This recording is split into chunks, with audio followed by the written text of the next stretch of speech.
World Development System. Chapter 181. Jim was surprised as couldn't find the whereabouts of 3 of his best warriors. What happened to them? Do any of you have any clue about their whereabouts? If they are killed, where is their body? This thing is very puzzling. He shook his head. No idea, boss. It is as if they have vanished from the world. No one found them leaving the camp as well. We suspect that they are most likely dead. However, Prince Hector has sent his promised amount of gold coins just now. And there were 2 guys able to escape the massacre.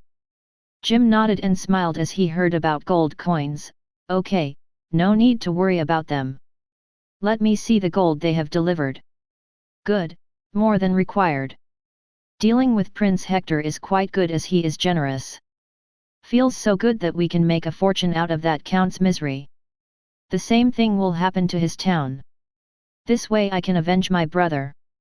The subordinate nodded and spoke. The most likely reason for their generousness is the new soaps that Prince and Duke Blackwolf have started selling after getting their hands on some recipes of soaps from Count John. We can gain ground now that the Hell's Playground mercenaries have backed off. Jim nodded. Yes, let's go to start and make our preparations. John looked at the report and gravely spoke. From now on we are treating every one of them as enemies, which include the royal family. Order all of our men to evacuate the eastern port. Half of them would be sent to Aurora Island. Another half will come here at North Frontier Island. Kill anyone who tries to block your way. Everyone's life is in danger. I guess that Baron finally decided to take a side after hearing about King getting the ballistas. Well, this is good for us as well. It's good that we already have the Aurora Island as our naval base, or else we would have been forced to clear northeast or invade the eastern port. Is there any news on the construction of northeastern port? Have you guys invaded it yet from the sea or are still waiting? Taylor nodded and spoke. It has been started, Lord. Blake has already started preparing to connect Aurora Island and North Frontier City. We are contemplating the name of that town. It's north of Eastern Port. We are only waiting for your permission to start clearing the forest and connect it with North Frontier. We thought that it would be problematic if we connected it already with our city, as people would get to know our secret. As for our men, I have already ordered them to leave the Eastern Port. I will immediately relay the other orders as well. John spoke gravely with an angered tone as he was keeping his anger in check as he fully read the report about the massacre. The city name will be Winter City as we are constructing it in winter. Yes, call that port, Winter Port as well. As for clearing the forest, start doing it without getting anyone's attention. We at least need a secret military road, as they will most likely target us via the port blockade after this incident. You would most likely hear the King's participation in the war in a day or 2. This time we will start making raids on the mercenaries. I am quite pissed this time around. I will personally be taking part in raids from now on. Since they are openly harboring mercenaries in their domain, then they should expect our invasion as well. I am quite fed up with all these mercenaries buzzing around every day. We will start using our rifles after the King decides to declare war against me. That's the time I intend to reveal our rifles and cannons to fuck all of them up. From the looks of it, it seems that they think they are hot shit targeting unarmed villagers. Hey? This time they will certainly see something hot, and this time it will be a bloodbath of unproportioned measures. A bloodbath of our enemies. Taylor shivered as he sensed John's killing intent, which leaked without any restraint as he read the report. He shivered as he heard John's plan. He asked cautiously, Lord, what about the elf ambassadors? I think we should hide the current circumstances from them. Looking at the gravity of the situation, John ordered and gave him a letter. It's okay, report the news to them, we don't need to hide anything. After we are connected to Winter City, we will escort them out of Elias Kingdom. Don't forget to give this letter of mine to Blake. Taylor cautiously asked John, Lord, would it be okay for you to take charge of the army? What if something happens to you? The whole army will crumble without you. You should think calmly, my lord, our anger will be used against us if we fall for their bait. John smiled and spoke with dead cold eyes which depicted killing intent. You don't need to worry. I am very calm, you see. Calm enough to plan a full massacre of my enemies. Master Vlad has already approved of my strength rivaling him. Additionally, I have a lot of surprises waiting for my enemies.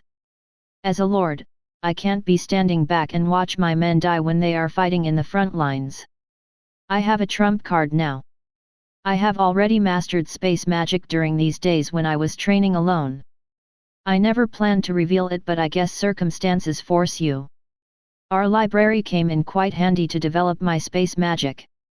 Taylor was surprised after hearing this revelation from John and thought, it seems Lord is quite angry after this massacre. Well, it's good that we have already prepared measures against the moves of the royal family and other dukes. Taylor nodded and didn't disagree as he didn't want to anger John. Okay Lord, I will be following your orders.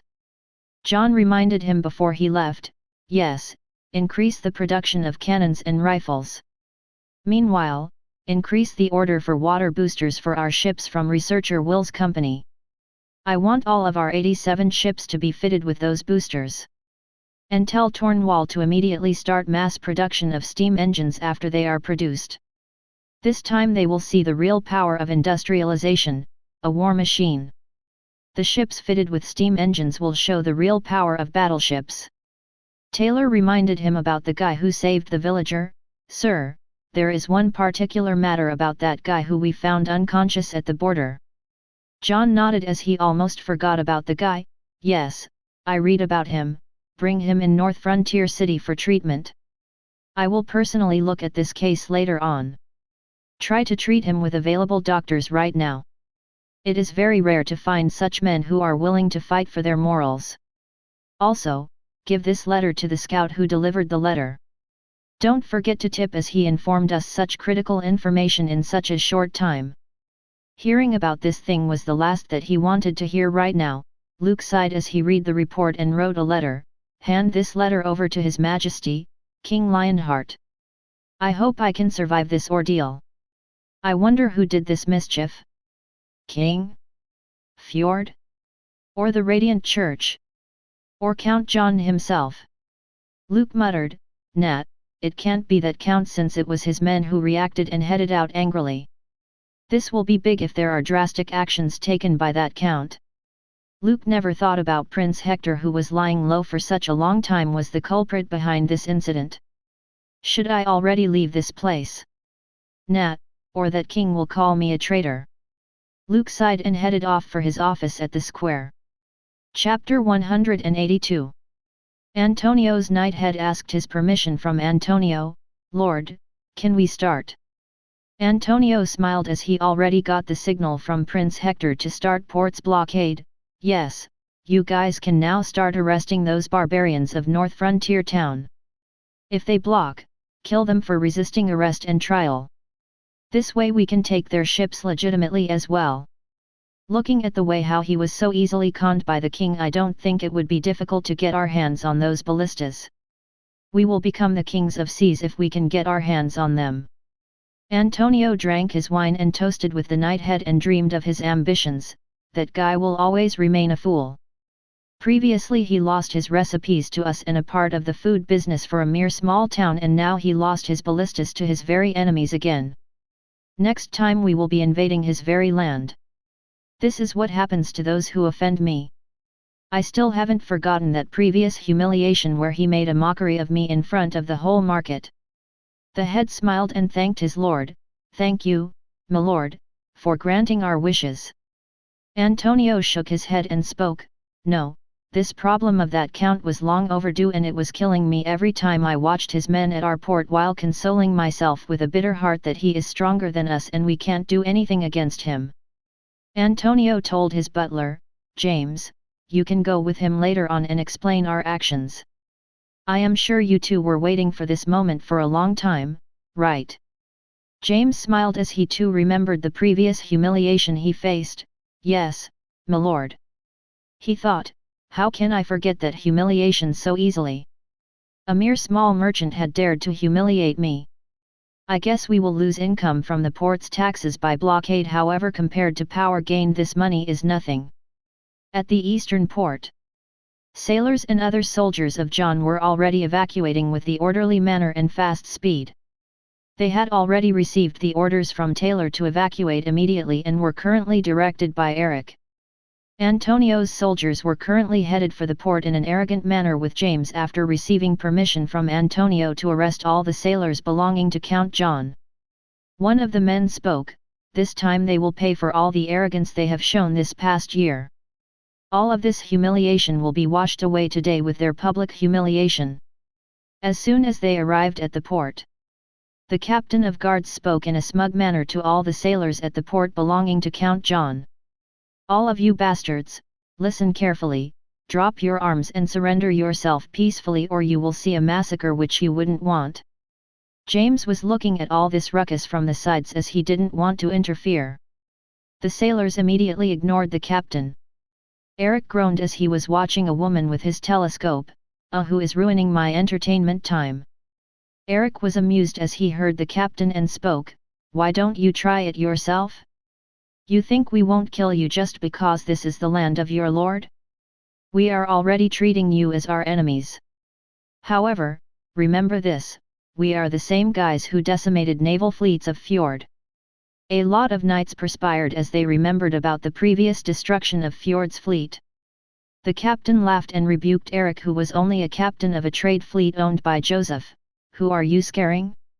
It was that barbarian, Blake, who did all the work. Stop boasting just because you guys were present in that operation where you almost lost to Captain Shannon. Men, charge and kill them if necessary since they are the resisting arrest. I don't care about the consequences, Lord Antonio has already given a free hand to us to handle this matter." Looking at the situation, Eric sighed and with cold-blooded eyes gave his orders. Eric ordered without even blinking his eyes, "Kill them if any one of them crosses that blue line 5 meters ahead of us. They have anyway offended me big time while I was having my fun time staring at women with my telescope. There will be no restraints in this battle. Show these little kids what is a battle." Others will meanwhile continue loading the ship. No need to be distracted. We are heading for Aurora without a change in schedule. People unfamiliar with Aurora Island didn't understand anything about it. The captain of knights was immediately angered by the nonchalant and disrespectful attitude showed by Eric. Every one of the sailors roared in unison, "Yes, sir."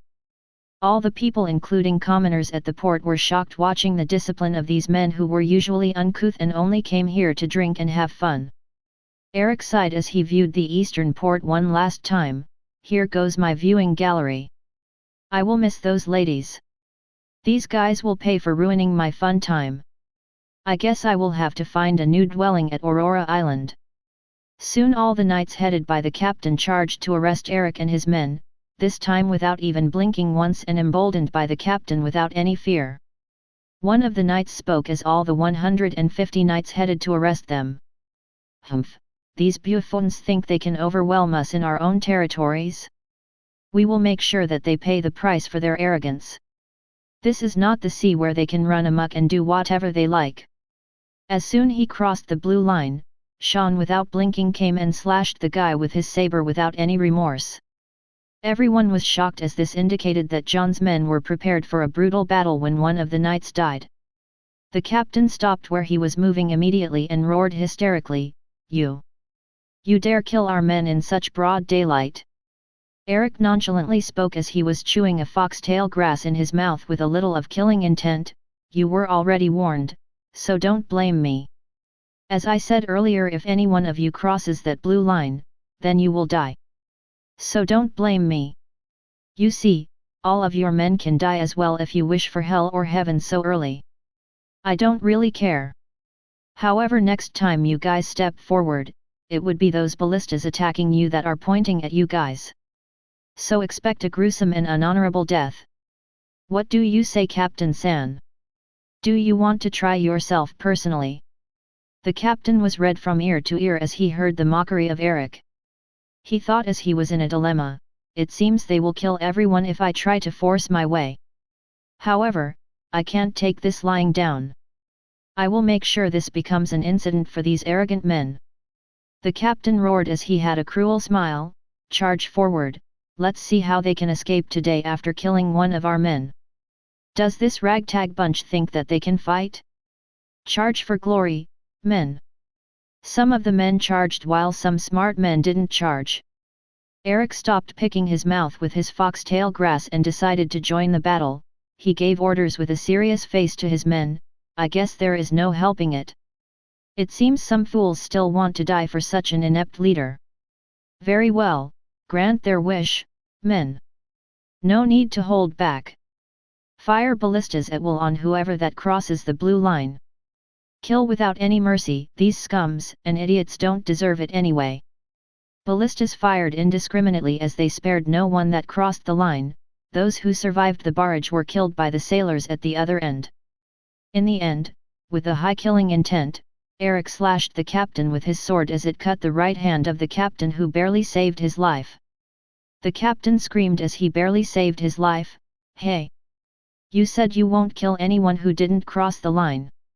Are you reneging on your word?" Anik smiled and spoke, "Well, you are still living, aren't you? This was just a small punishment for the offense and the little game you wanted to play. You see, I don't really care about your petty games. You guys are anyway going to become cannon fodder. You better be careful." Anik leaked high killing intent as he spoke the last sentence. Anik turned to all the knights present here and spoke with a mighty bloody aura which was leaking heavy killing intent. Most of the people could sense it. The knights instinctively backed off. To all the young knights present here, if you care for your families, desert this army or else all of you are going to see a storm which you have never seen and get swallowed in it because of the pathetic little game your lord played with someone at the top at Greenwood's village. This time I am not giving a personal warning but a decree of my lord. There will be fury which this land hasn't seen on this continent. Congratulations to your lord because he has certainly managed to piss my lord off this time. He rarely gets pissed but when he does, he makes sure that other guy pays 10 times of what they have inflicted." The captain and James too shivered as they felt the heavy killing intent in Anik's tone. For the first time, the captain felt danger from Anik and his men. He looked around and saw heavy killing intent which was reeking from Anik and his men and understood that if he pushed too far then he too might lose his life. He thought, is this the effect of baptizing through battles? It's as if they are already in a war. This is dangerous, I can't let my men fight these guys or every single of us will die. These guys sure are dangerous. They give out a very dangerous atmosphere. Looking at their expressions, these guys are very much accustomed to this atmosphere. Anik thought with a grave expression as he had read the letter and had a tense face as Taylor had given him the letter. He thought, I guess those guns will be used at last. These guys certainly managed to piss every one of us at North Frontier City. The captain immediately ordered as he ran off with his remaining 50 men who were terrified of those ballistas. He roared at his men, back off, we are going to bring in the reinforcements. This is a strategic retreat. James cursed as he saw the gruesome scene, damn it, each and every one of them is more cunning than the other. Using underhanded tricks and methods whether it is that count, demons, or this new lackey of theirs. It's better if I am not seen by any one of those guys or they will target me instantly. Meanwhile, Anik didn't even bother looking at James as he was a nobody. A lot of people started making distance with the port after watching such one-sided gruesome battle while Anik and his men too started to increase the speed of loading the ships to head towards Aurora Islands. One of the men cried in shock as he saw the previous scene, is this for real? Baron's men were unable to do anything to a bunch of sailors at the port? What the hell is going on? Are we really this weak? Another guy spoke in a very low tone, you don't know anything. They are men of Count John's navy. Currently, there is already a blockade for trade at North Frontier Town. I guess something big has happened. We will get to know about it in a day or two from those papers at least. Let's go for now. I am guessing a bigger amount of knights will be coming here after this incident. It will get bloodier for everyone present here, let's retreat. That man over there is quite dangerous. Just the atmosphere he leaked previously reeked of a massacre, as if he is already in a war zone. I am sure he has been to bigger battles and thinks of this as nothing in his eyes. He pointed towards Eric and spoke in a low tone. The man looked at Eric and nodded. Yes, I instinctively feel that this guy is very dangerous.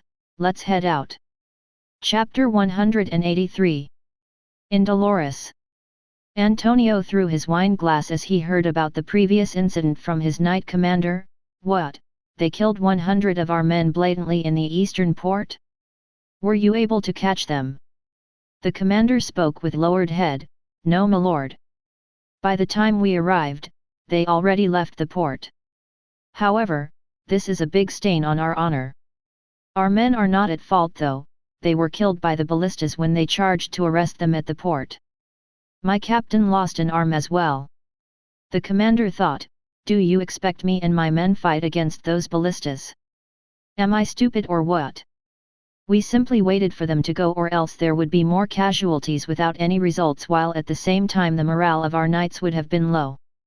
Antonio got angrier as he read the report and roared, this upstart really gets on my nerves. They dare claim to raise a storm and accuse me of the incident at Greenwood's village. The commander spoke with a calm mind. Why don't we use this incident to further strengthen our case against them in the court tomorrow? I am sure the king will be pissed by now, or maybe trying to think of a way to interfere in this battle. Antonio rubbed his chin and spoke, yes, we might as well use this incident to our benefit. Immediately prepare for my trip to the Imperial city. Charlie smiled as he read about the report on Greenwood's village. It seems the foolish brother of mine was finally able to do something right. The subordinate spoke with a cautious tone, as his lord hated bad reports, but he hated his subordinates more for not reporting important events. However, there is a worrying report. Charlie furrowed his brows and asked, what is it? Did he found out something about our involvement? The subordinate Robin shook his head, spoke, no, that's not it. Count John's men resisted Antonio's men when they were going to be arrested. In doing so they killed 100 of their knights without blinking. Our reports suggest that they were ordered by Count to evacuate immediately and kill if necessary to do so. It seems like he is already treating Dolores as his enemy. Meanwhile, there is heavy movement going on in North Frontier City currently after the previous incident. Charlie sighed as he read this. Phew, it was good that I was cautious and didn't dirty my hands personally. Who knows if that Count has the same personality as Brother Lukov? That Count sure is a lunatic and an incredible genius at the same time, so it's always good to be cautious. We don't need to worry about him at the moment. We have anyway sparked the fire for this battle. Send the report to Radiant Church. It is their turn to go ahead with the plan. King Lionheart smiled as he read the report about Greenwood Village's massacre. He thought, probably done by those mercenaries. Well, this is to my benefit anyway. Now finally, I can move against that Count and take over those technologies. King smiled and ordered his knight to hold a meeting regarding the previous event, arrange a meeting between ministers. I intend to make a decision today. Also, call Plato and Master Ianred right now. I wish to take their counsel. The knight made a knight's salute and headed to carry out the orders. Yes, Your Majesty. Both Ianred and Plato were meeting right now after getting the summons from His Majesty. Ianred spoke gravely, are you sure you want to do this, Plato? Plato shook his head and spoke, I have already checked up with our guys, there is no sign of necromancers in North Frontier Town.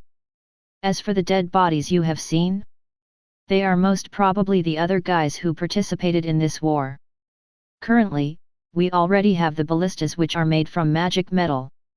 So it's expected to be brutal, as they have already tested the new weapons. I can't accept your wishes because my instincts say that this Count is very dangerous. He has already influenced a lot of people in the Elias kingdom. The more he grows, the more dangerous he would be for the kingdom and the royal family. Plato added with a grave tone, additionally, even if we choose to ally with that Count, it's too late now. There is no turning back now after his slander job on the royal family. You already know how he circulated about the previous scandal relating to Professor William. King is already pissed because of all the exposes. We could have still talked if it was hidden, but he exposed all of this in public. Hypothetically speaking, if we have good relations with that count and chose to help him, then you should. What will happen, right? Ian Red sighed as he well knew what would happen. Can't we have a middle ground where we are neutral and play at the flashing point? Plato sighed and spoke the realities. It would still be risky. Fjord was already having interactions with dwarves, and it would have only angered him more if we remained neutral after that previous battle where he lost 5,000 of his men. I guess a lot of men will die. I hope the people of North Frontier find peace, since it will be hell from now on. I guess that Count was really naive and tried to chew more than what he could. Ian Red shook his head and thought, damn this foreboding feeling which I am constantly getting. How do I explain that this kingdom is in a dangerous position right now? If I had something concrete, then I would be able to convince these guys to wait before taking any actions. Plato headed out and spoke, come, let's head to the chambers. I am sure decision has already been made by the king. Nothing can change it now. Ian Red shook his head and followed Plato. After the meeting with King, Ian Red had a bitter face while Plato still maintained his poker face as both of them headed to court with His Majesty Lionheart. After the king arrived, the proceedings for the important meeting started. The first important case was related to Greenwood's village. Antonio appealed to everyone. I am sure every one of you in this hall knows about the massacre which took just recently at my border town Greenwood. Not a single person was left alive. All of them were indiscriminately killed by Count John and his men. Barbarians, absolute barbarians. I want to remind you all that the same happened with Duke Fjord and his men when they encountered Count John's men. Only a handful of people survived that last encounter. And these are not baseless accusations. We have witnesses who can verify that they saw Count John's men heading to the Greenwoods village. I want justice for my subjects, my lord. Ian Red asked a question immediately. Why is your father, Baron Mendez, not present over here? What happened to him? TCH. Antonio irritatingly answered, he is sick lately because of increasing pressures, and hence I have inherited his position. King furrowed his brows as he heard Ian Red's question, but didn't rebuke him as he was an important asset to the royal family. He thought, this old man just creates a problem if things don't go his own way. Neither is he confident in his predictions this time around. I can't wait around for the end of the war and miss out on my chance. I guess I need to give this old man some face and let him ask his questions. I anyway ain't changing my decision. King thought, from the looks of his answer, it seems he has some hand in this event. Well, I will accept his answer this time around. Lionheart stroked his chin with amusement and answered, I heard about it. Your questions are quite reasonable. Continue. Antonio spoke with a passionate voice which resonated with everyone in the court. This is not all that I have to say. Count John's men killed my knights at Eastern Port when my men arrived there to arrest his naval officers. They indiscriminately killed my men in cold blood without a shred of humanity. I lost 104 of my men. They impudently created an atmosphere of chaos and fear in the domain's populace while running off when we arrived with a larger army. With these impudent actions of Count John's men, we have decided to block Count John's domain for using our port unless they hand over all the culprits involved in both the massacres. I think this massacre was most likely planned by demons, as they are the only ones who could be this ruthless. I hope they surrender their demon generals Vlad and Diril. No, I hope the royal family personally interferes, as Count John himself is the disciple of that demon Vlad, as most have heard in the underground. I am sure he did this to make a statement to everyone in the kingdom. The very fact that they again defied the royal family's court by not even defending their case is proof in itself that they consider nothing about the rule of the Elias family. I hope the royal family takes strict action and bring justice to our men. All of the ministers were in a hubbub after hearing about the actions of Count John's men. The trade minister expressed shock and spoke, really? His men dared to kill so openly? Does he not fear the royal family even a little bit? He doesn't respect even a single law of ours. One of the Dragon Knight generals spoke with a little bit of anger. Who does he think he is? He is acting as if he is already an enemy of the Imperial city just because the previous verdict was not in his favor. He was already pissed by John's attitude from the previous time when he didn't show up. One of the law ministers sighed and spoke, not to mention his blatant disrespect again by not showing up here today. He has fudged a lot of laws because of his use of language which can't be refuted unless the royal family changes certain laws. I think Count John will certainly have to hand over those culprits who killed those 104 men or King's anger won't be appeased. Duke Rose's internal minister, Brandon, this time raised an argument. Taking a decision and stance without any investigation will create unnecessary rifts, my lord. I hope your majesty reconsider his decision. It contained a certain bit of threat from Duke Rose's side that they would defy the royal throne if extreme measures are taken. Antonio smiled and gave today's newspaper. What if it was personally admitted Count John himself? See this today's newspaper where Count John claimed that his men killed our men for unlawful arrest. He personally gave such an order as he presumed that his men were in danger after the incident at Greenwood's village. I am sure he is afraid of being found out and hence the immediate orders to evacuate. If he was innocent, he wouldn't have run off packing his bags like a coward. Brandon sighed as he couldn't refute the facts laid in the newspaper. However, he knew of the orders given by Duke I.E. They can't cut their relations with Count John regardless of the decisions made by King today. Brandon spoke with scrutinizing eyes. Isn't the coincidence between Baron Mendez getting sick and the attack at Greenwood's village very alarming? I think something is fishy for sure. Antonio shrugged off as he spoke eloquently and explained, not really, Prince Hector and Duke Norman know about this as well. They were quite concerned for father's health for quite a few days already.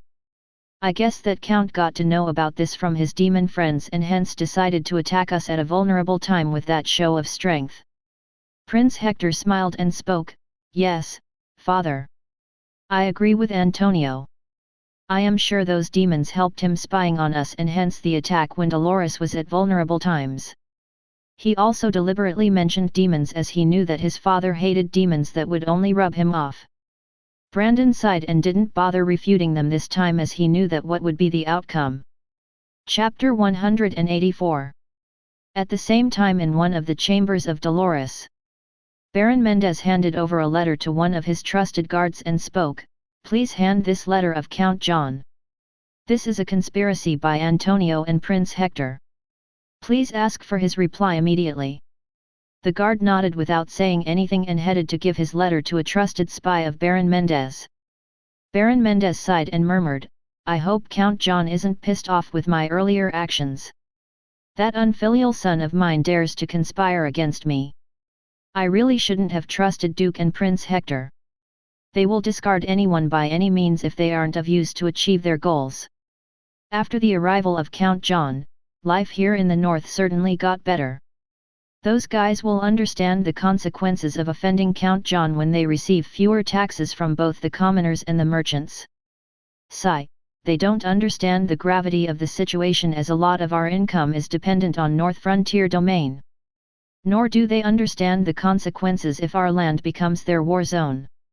It is such a hard thing to balance two powers that are at odds with each other while not becoming either one's pawn. The Royal Palace, Imperial City. After hearing all the arguments, Lionheart decided. King Lionheart nodded and spoke with an aura of grandeur, very well, I have decided. Count John is certainly acting suspiciously after the last verdict where he was in an unfavorable position and we can see that there is no respect for the royal family on his part which shows his disdain for the Elias family.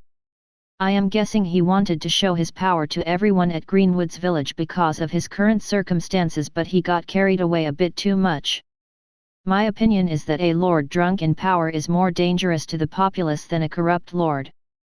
From this moment onward I hope the House of Fjord and House Sapphire make a ceasefire and stop being hostile to each other so that there are fewer conflicts and chaos in the kingdom. From now on we will be deploying royal units both to the south and one at the north. The very fact that a former pirate leads the forces of North Frontier Domain is very disturbing to everyone present here and hence the root of suspicion. From now on there will be full complete sanctions on North Frontier City regarding any trade in the Elias Kingdom unless they hand over that pirate Blake and the guys who killed 104 brave knights from Baron's domain, especially their head Eric. There is another thing which has raised interest from us. There are certain miscreants at Black and White Publishers who are slandering the royal family day in and day out while the Count is being influenced by those miscreants. The royal family would like to buy the printing press at the right prices and have the right to oversee the operations of the printing press. Though it may be hard on the common populace because of the sanctions, however, sometimes it is the common populace who has to fight a lord drunk in power. The royal family expects Count John to hand over his slave Jake, Captain Eric, and his Navy General Blake so that we can conduct a fair trial.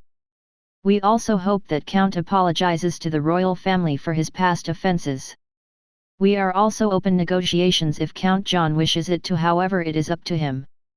Lionheart continued, additionally we will also be deploying a small unit of Magic Guardian Knights at the northern frontier to oversee the mercenaries and their activities. We will not be interfering in the private matters of the lords. Unless the Count agrees on all these conditions, the sanctions will have no limit. Everyone in the hall murmured at the mention of deploying Magic Guardian Knights and sighed as they heard King's verdict, which was like a nail in the coffin for Count John. One of the nobles, Marquis Chris, sighed and spoke, "It seems Count John has certainly pissed off King Lionheart big time, as he still didn't send any representative this time around." Rob too nodded and agreed with Chris this time around. No wonder the king took such hard decisions against the North Frontier domain. Casey spoke with a grave tone. However, I don't expect all of the lords to follow the decree, as everyone has their own interests.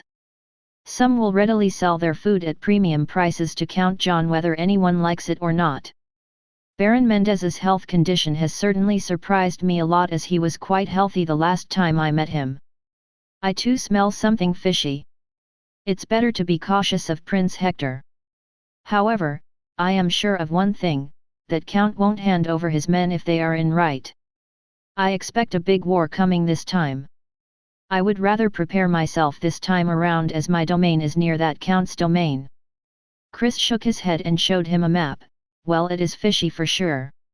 As far as the other thing goes, the nobles will have to follow the decree, since North Frontier Town is landlocked, now that the eastern port is blocked for North Frontier City. Their only way is the north, where beasts reside. Well, I don't know. I think that Count might change his mind if he sees enemies on all the sides. Casey smiled and murmured with a joke, who knows, they might as well clear off the forests with those ballistas and make their way to the sea from north. Minister Brandon sighed and muttered after hearing King's verdict, I guess this is really the nail in the coffin. It seems the royal family is finally ready to move. There will no turning back of relations. I wonder if allying with Count John is a wise choice. It seems Duke is influenced by the alliance of elves and Count John. He thought, I hope the king finished this farce soon enough. Prince Hector and Antonio smiled as they heard King Lionheart's decision. Ianred shook his head while Plato was still contemplating something. Ianred thought, I certainly feel that there will be big consequences for this. I am sure that those demons will give full support to that count. I just need a key to solve this puzzle. I guess I will go back and try one last time to predict about this war. Plato thought, I expected Count John to send in someone this time around and renegotiate with us as we squeeze him out. What sort of trump card does he have that he is so confident even against the royal family that he shows no fear, or is he really so dumb that he doesn't understand power and politics? Maybe I should consider Ianred warning, nah, who am I kidding? I am going senile because of these weird decisions taken by that count. That guy is just a small lord. If worse comes to worst, we still have the dragon knights and magicians to protect us and get rid of him in case he allies with other countries. At the same time, we already have the magic metal ballistas, which are far better than the original ballistas. That Lore family's kid certainly did a good job this time around. I guess they want to come again in power with the royal family's help after such a long wait. With this, the meeting for the North Domain was concluded at the royal palace. With King's decision, the tone of the meeting was set and hence the decisions taken. King's decision was not yet publicized as they intended to publicize it a day later. Because of this, the information didn't spread as the nobles were waiting for the royal family to speak without misunderstanding anything. At John's castle currently he was passed a letter by Taylor. It read, "Please help me escape. I will willingly support you and expose Prince Hector for what he is. As for Antonio, you can do whatever you want with him. I know I was wrong and I want to right my wrongs. This is a call for help from one lord to another lord. I can guarantee on my honor that I will fulfill my promises." John read the letter of Baron Mendez and understood what was going on. John ordered Taylor, "No need to bother about him, he certainly milked out a lot before getting kicked in the balls for not heeding their wishes. He thought he can continue this status quo forever and milk both the sides out. It's good that now that domain is headed by that idiot Antonio and it will be much easier for us instead of that cunning Baron. No one will believe us anyway if we expose this letter. I would rather like to give a bloody nose to all of them. Nah, tell him that it would be very hard with all the enemies on all the sides. We are already busy as it is and now the new conspiracy.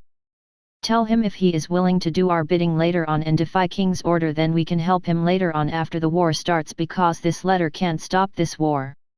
So practically there will be some strings attached like he would have to surrender all the slaves. Keep this letter and give it to that spy." Taylor understood John's intention and John didn't wish to expose this as no one would believe him and most particularly it was not in their interests currently. "Okay, sir, I will send that fellow back with the letter." Taylor took the signed and wax-stamped letter from John and delivered it to the spy. The expectant spy looked at Taylor and immediately understood the reply, however he still appreciated the reply. Taylor told the spy, "You see, it's quite hard for the Lord as he is surrounded on all the sides. However, he can help you guys later with the help of demons and there are some conditions that your Lord would most likely understand. So what's your name?" Spy smiled and consoled himself, "I guess this is still better than nothing. My Lord really appreciates a reply from Count John. My name is Stephen Longman. Our family used to be spies of Baron's family since the time this barony was founded. Our ancestors were one of the founders of this barony." Taylor nodded and sent him off. "Okay, have a safe journey." The next day, without even waiting for the king's declaration, John had started his next biggest operation. There was a big meeting going on between John and others at the administrative headquarters for further line of action against the perpetrators. John spoke with a grave expression, "I am sure everyone here knows about the current situation, right? I want straight answers and solutions for those mercenaries." One of the ghosts came in a disguise and spoke, "Lord, as per the information provided by that villager, we immediately started tracking Gold Rush mercenaries and we found that their base is currently located at a village northwest of Dolores right under Prince Hector's nose. It is as if they are Prince Hector's lackeys, no wonder they tried to create a ruckus in North Frontier City previously. If we want to invade them then we would need those ballistas and that too the ones with a bigger range or the cannons because they too are armed with 6 ballistas currently. They are additionally armed with 3,000 men. So it would be tough. We are still not able to identify the real culprit behind this massacre. However, it most likely points towards Prince Hector." Taylor asked with furrowed brows, "Why do you say so?" The ghost spoke with his report, "We just received news that Mendez's domain will now be headed by Antonio Mendez and this came just before the massacre. However, there was a problem and it was because of the blockade made by the Knights of Mendez's domain at borders suddenly without any notice and hence the delay in information. I am guessing this was planned by Prince Hector but since Mendez was against this plan, he instead used Antonio to do his bidding which enabled Prince Hector's men safe passage and his knights were able to cross the borders undetected and made that massacre." Taylor nodded at the hypothesis. "It seems his involvement seems very likely possible, but Gold Rush mercenaries are still working for Fjord so it's very hard to believe this collaboration. And this fight at the borders would be in the interests of Fjord so Fjord may have a hand in this massacre which may be indicated by their hand on Port's blockade and their amicable relationship currently." Tornwall shook his head and spoke, however this isn't possible without the complicity of Baron Antonio Mendez, as he is the one who controls his borders. So I too think it most likely points towards Prince Hector, as he has control over both Mendez and Norman. Maybe we can get this information out from Gold Rush mercenaries if we catch their head. John nodded and agreed with Tornwall's proposition. Yes, this is a better idea. We will go with this approach. Jay raised a suggestion. Why don't we target the Gold Rush mercenaries when they are out hunting? They are anyway poking their noses every day near North Frontier city borders. John nodded and spoke. Okay, we will go with both the suggestions. We will first start killing them in the wilds with ambushes, and then we will start targeting their base at west with ambushes after a few days. We can try this for all the mercenaries out there. Since they like to act like thugs, we too will act like thugs. One of the officials raised a question. What if Prince Hector interferes personally? Won't it get out of proportions? John smiled cunningly as he gave a cruel smile and spoke. What about him? You see, there are a lot of mercenaries in the wilds these days, so we can't guarantee their safety. It is their problem. You guys understand what I am saying, right? Chapter 185. John murmured as he smiled. I wonder if that coward prince would personally head out or sit back. It would be amusing to see him ranting on a battlefield. Everyone smiled and understood John's meaning, that they simply deny their involvement. John continued, as everyone over here present understood its meaning. We will target their base most likely in a few days when the royal family is openly hostile against us. That would be the time to surprise all of them by obliterating Gold Rush mercenaries and other flies from this map for good. So we will start targeting the Gold Rush mercenaries in the wilds first thing today. I don't want anyone to leak out that I too am participating in raids to anyone. Is that clear to you all? Everyone answered in unison with a lot of emotion. Yes, sir. John nodded and spoke. I guess I will need an identity if I am to participate in the raids. Let's call him, the ever-burning, Anik. Okay, it's decided. The ever-burning Anik from the Ghosts Division will handle war matters in Southern and Western Front. This chance will be good for bonding with my men on the field. Any objections? None objected and agreed. No, sir. The ever-burning Anik will be our general from time to time. There won't be any objections. Jay sighed with a smile and thought, for the first time I feel good. I already had enough of those pesky mercenaries harassing us every day. John nodded and concluded the meeting. Okay, we will conclude this meeting. Inform the details of this meeting to your subordinates. Exclude about me participating and tell that a new general named Anik from the Ghosts Division is appointed, okay? And also prepare necessary documents about his identity. Taylor nodded. Yes, my lord. I will make sure of the preparations required for the documentation. He will be classified category. Shortly afterward, John headed out with Jay and his ghost bodyguards in disguise towards the borders. Taylor sighed as he saw John heading off to the borders, as he was the one who was burdened by the matters, as John was nowhere to be seen. He thought, now I feel more sorry for the Gold Rush mercenaries who managed to anger our lord to such an extent. Currently, John was wearing a customized armor made by Tornwall with a masquerade mask on his face. The mask was half black and half white. He was wearing full dark blue clothes, which signified that he was the commander of the troops. John and Jay were traveling to the North Frontier town's castle in the south near Dolores with his ghost guards. At the borders, the army was on alert at the southern castle, as they were warned by Jay earlier before he left for the hurried important meeting. Marsh was the one who was currently handling the matters of all the castles in south and west. Currently, he was patrolling in the wilds with his subordinate. He thought about the current events and said to his subordinate, I hope Jay brings good news for us this time around. Those men of ours too are getting itchy every second because of the impudent actions of those Gold Rush mercenaries. It looks they aren't too afraid of us. It's as if they have some backing. Marsh's subordinate spoke after looking back into the distance. Boss, it looks like someone is coming from the city in large numbers. It looks there are at least 20 people. Do we shoot them down? Marsh nodded as he smoked his cigarette. No, they are from the city. Keep looking, our men are anyway on a lookout. The subordinate Jeb looked carefully and spotted J. He reported this immediately to Marsh. Boss, it seems Minister J is the one who is escorting them with someone at the front. It looks like that masked guy is the leader from the way everyone is behaving. It seems he is someone from the ghosts. What do you think? Marsh furrowed his brows and thought, both the army and ghosts handle matters differently, why are they getting involved at the borders? Is there some decision of some collaboration or something else which was taken by Lord? All the soldiers witnessed the scene and immediately understood that something was going to happen. Marsh nonetheless still greeted Jay first and then later on John, who was in a mask. I hope you had a fine journey, Jay. Marsh greeted Jay first in order to reveal his allegiance first.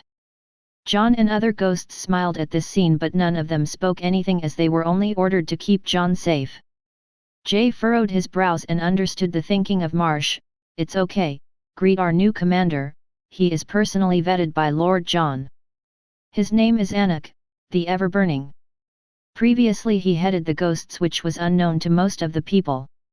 This time he will command our western and southern armies. You shouldn't doubt his abilities, as I personally know him. Here is the decree of Lord John. What are you guys waiting for? Greet your new commander.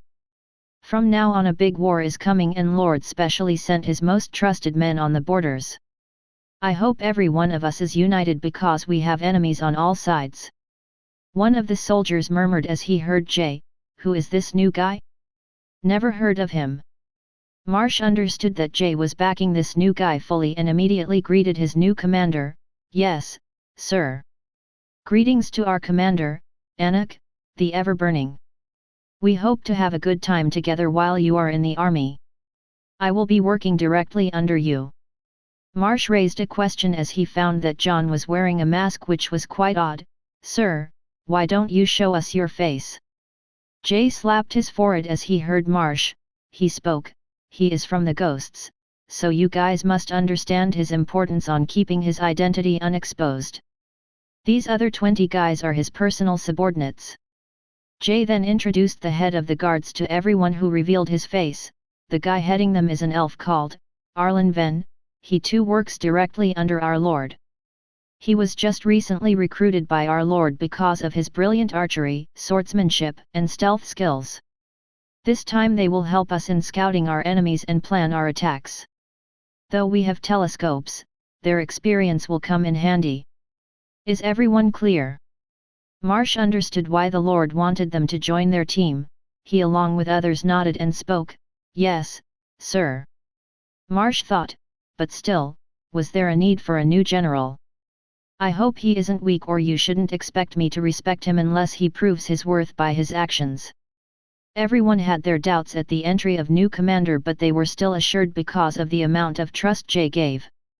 Jay continued in a serious tone, meanwhile I will be in charge of the castle in case our enemies attack us after we start our operations.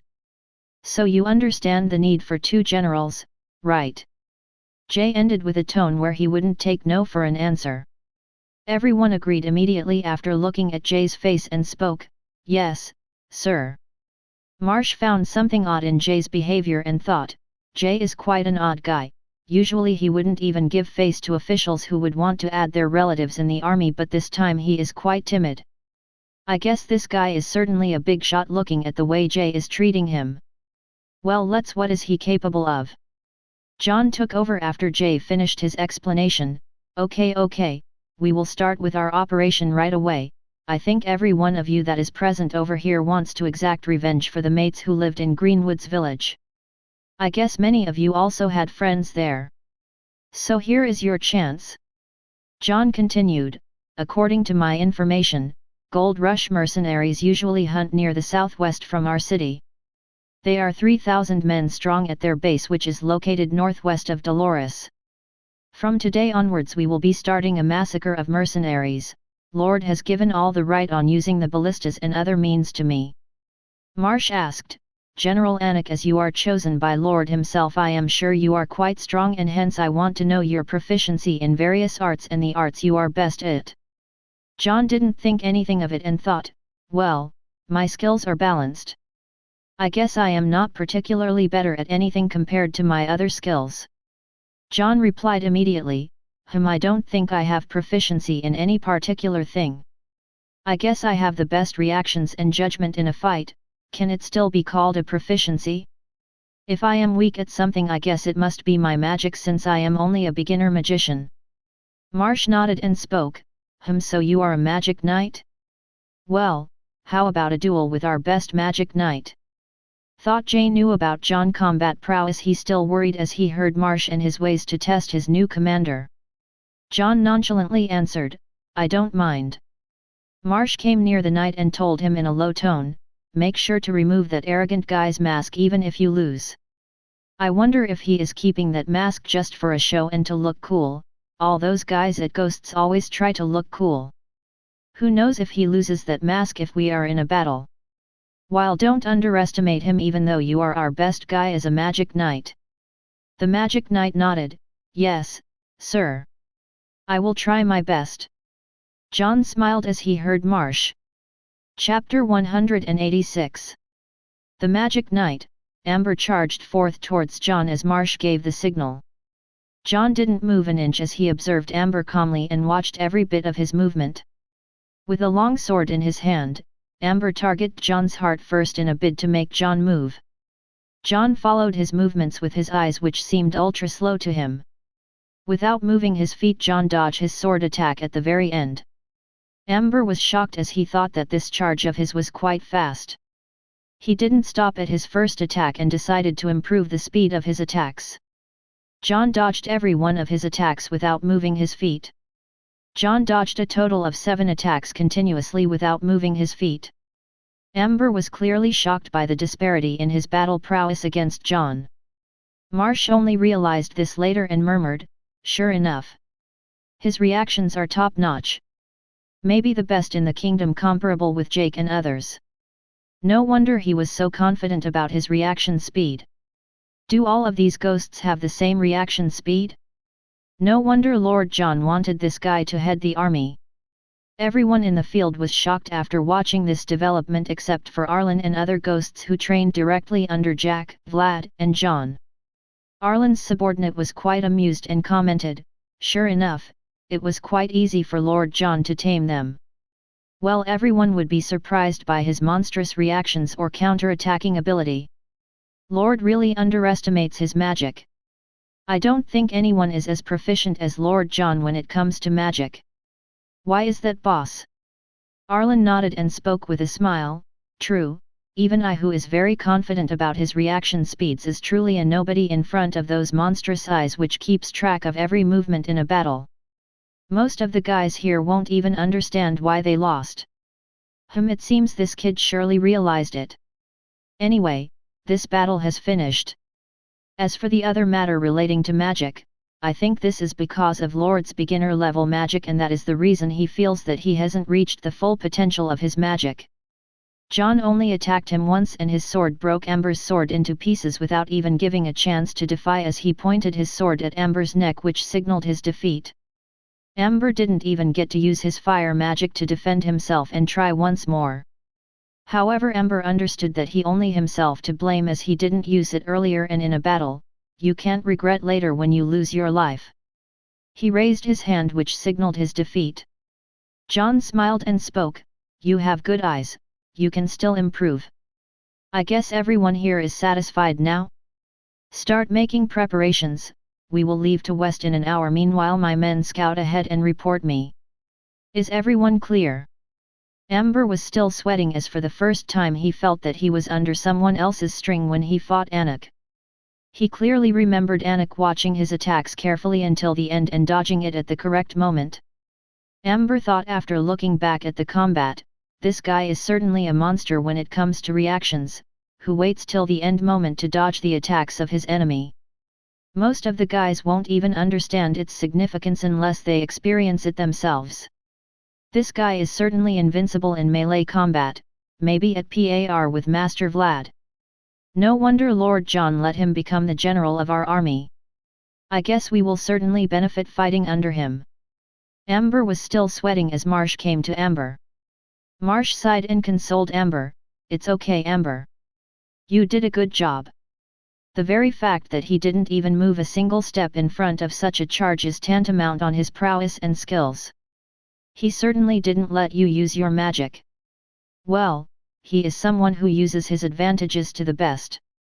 Come, let's go and prepare for our raids. Finally, we will get a chance to exact our revenge. You can maybe release your stress on Gold Rush mercenaries. Amber nodded and headed to make preparations. Yes, boss. Jay sighed, only as the battle finished, he thought, it seems John has surely improved leaps and bounds after the last incident. His aura certainly has changed since the last time I saw him in a battle. I guess I need to work as well. Meanwhile, at the same time, Luke was alerted of the heavy movements of Count John's army. He was reported by his subordinate, "Lord, there was a big meeting that took place in the administrative headquarters in the morning. All the important military officials were present there except some who are currently at the borders. It seems there is a big movement of armies taking place at the borders.